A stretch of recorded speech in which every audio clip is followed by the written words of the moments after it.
going on in the yo. I'm gonna show you what's going on. We cooking it up.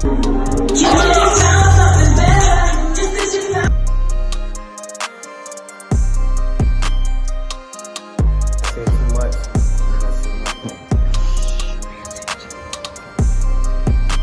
Really shy. How? Hey, Flo Milli. You can hear me? I can hear you, but it was freezing. What's popping?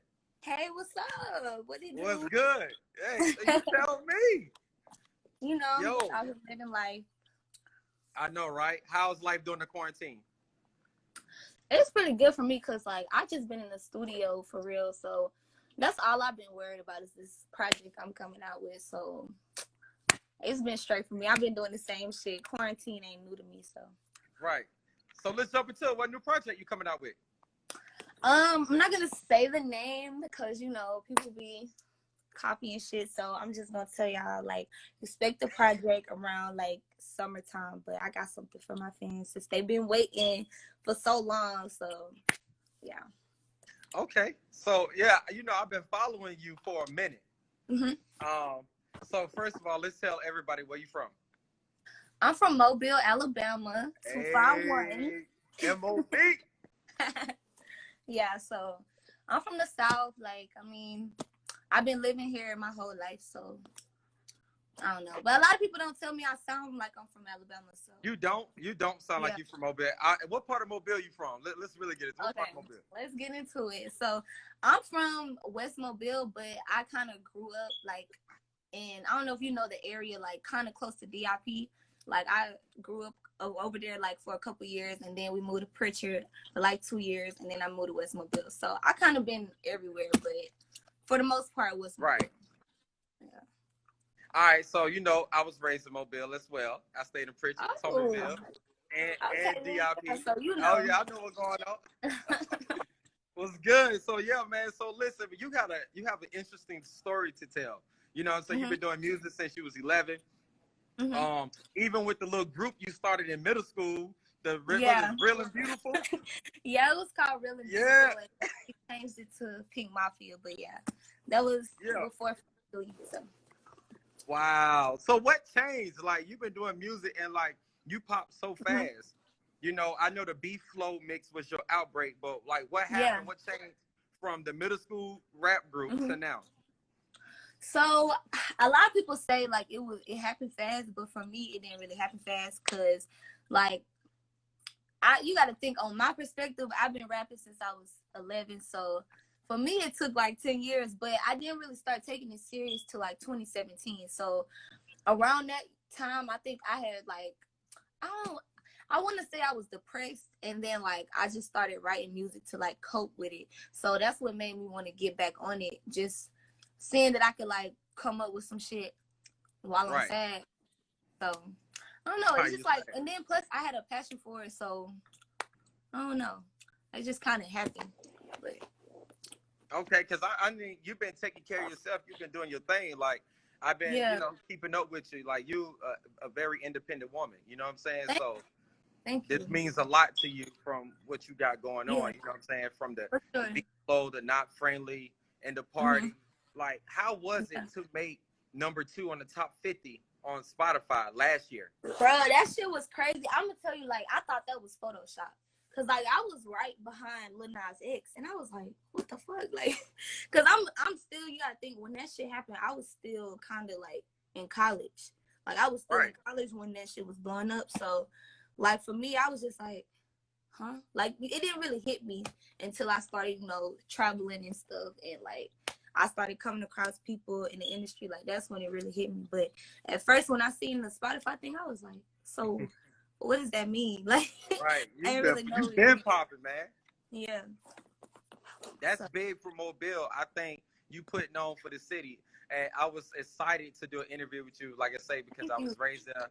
I have a lot of family in Mobile. And so I was like, yo, I got to talk to Flo Milli. Yes, because that shit crazy though. Like, with you being from Mobile, like you out of all people know, like, don't nobody really pop off over here, like unless you just really like grinding. So like I love seeing that like a lot of people from Mobile really like coming out. So it's dope to see, to me, honestly. Like, I'm fucking with it. Right. So what obstacles do you face in the music business, like being out of Mobile? Like, was it hard to get on coming out of Mobile, or for you? I'm talking about for you, because I know it's hard for a lot of people, but for you, how was it? Like, before Beef blew up, it was definitely hard, because you got to think, like, we already don't have too many people that blow up down here, and if you do, Right, you most likely a nigga. Like, you probably a boy. Like, I can't really, like, name any females that really made it out of Mobile yet. So, no like, females. yeah, so, damn, I forgot what I was saying. What was the question? Right. I just had a brain fart. No, I was asking, like, was it hard, or what obstacles did you face being a female artist coming out of Mobile? Out of, you know, like you were saying about it's hard for a female to make it. Like, normally the guys do their thing, but you don't hear about no females. And she be like, "Oh, I'm from Mobile." They be like, "What?" Right. Yeah. It. I don't want to say it was hard, because, like, with my situation, it kind of worked itself out. But before Beef blew up, like, it was hard as fuck, because I was working at McDonald's. I think that was my second job. I was working at McDonald's, and, like, I would take every check and, like, half it. Like, I would probably make it $200 every 2 weeks, and I would take, like, one to go to the studio, record a song, like, and I never went to, like, no cheap studios. Like, how I looked at my career, even though I was, like, independent and I had, like, no money to push myself, I was just like, well, if this shit do blow up, like, it's gonna sound right. So I would go to, like, the best studios and, like, really just moving by myself. Like, I don't move with no gang. Like, you don't see me with, like, 20 bitches or 20 niggas or nothing like that. Right. So, I would say, like, it wasn't really hard for me, because I've always been determined since I was younger. But I feel like, you know, if you put your mind to anything, it ain't really hard. You just gotta persevere, like shit that you go through. So. Facts. So what was you going through when you came up with the record No Hook in 2000? Whatever, what, 2015? Yeah. You was 16 years old, right? With yeah, No Hook? I was 16. Yeah. So this is what happened. So I'm gonna tell you, like, from the transition from the group to me. So I was in a group with, like, it was always just me and this other girl, but it was like me, her, and like 4 other girls, but it was always me and her. Like, the group would lose a member and gain a member.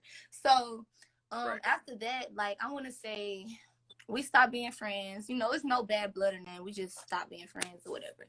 And I think she didn't want to rap no more. So I was kind of stuck, like, by myself. Like, I was like, fuck, I've been rapping with this girl for 5 years, and it's always been me and somebody else. So I was just like, what the fuck I'm gonna do? But then I just was like, you know what? Oh, you asked me what made me do that song. Okay, so when I was in high school, it was these girls that used to fuck with me. Like, I don't know why they didn't like me, but they just didn't like me. So, like, I never knew them. I didn't even know their names. Like, every time they see me, it was just an issue.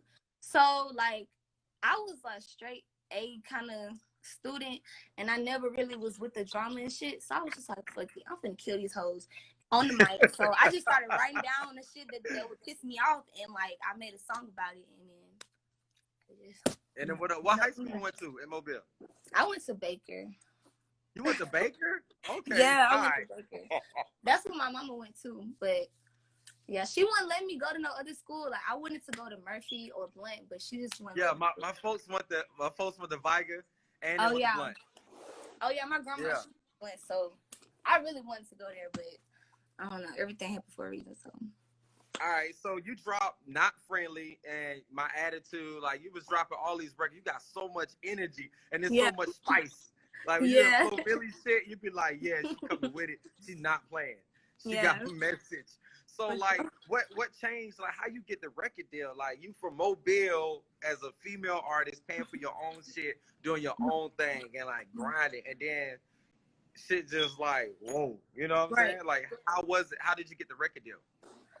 So, basically, like, I think I had made Beef, like, when I was still in college. So I had already made Beef or whatever. So it wasn't, like, no new song, but, like, I think somebody had made, like, this dance to it, and then it just started blowing up from there. And then people started making, like, edits and stuff to it. So I guess once it started blowing up on TikTok, that's when, like, all the record labels started, like, paying attention or whatever. So I just started flying out and shit. And really, I don't know, like, I want to say I kind of didn't really know what to expect because you got to think like I'm a regular ass girl from Alabama. So I don't really know much about the industry at first. So I had to kind of use my discernment. Like I go off of vibes. So if this record label making me feel like they ain't really like interested, I'm not going to go with them. So with RCA, I just felt like they was real like genuine with their approach with me. And I could tell like they really fucked with me. Like for me, not just because of beef going up. So. Right. So I respect that, man. Like for you being the age you are and the work you put in, like you run the circus around these females. So another thing, what advice would you have to up and coming females who looking up to you? Because you're like the trendsetter. You're like the queen of the females in your age range that's doing it. You're really doing it better than the older ones too. But I'm just saying, they looking up to you.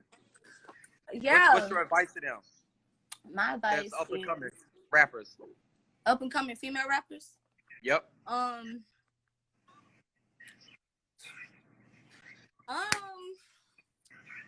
would say that's a good question because I'm trying to think of something I would tell my younger self. Like,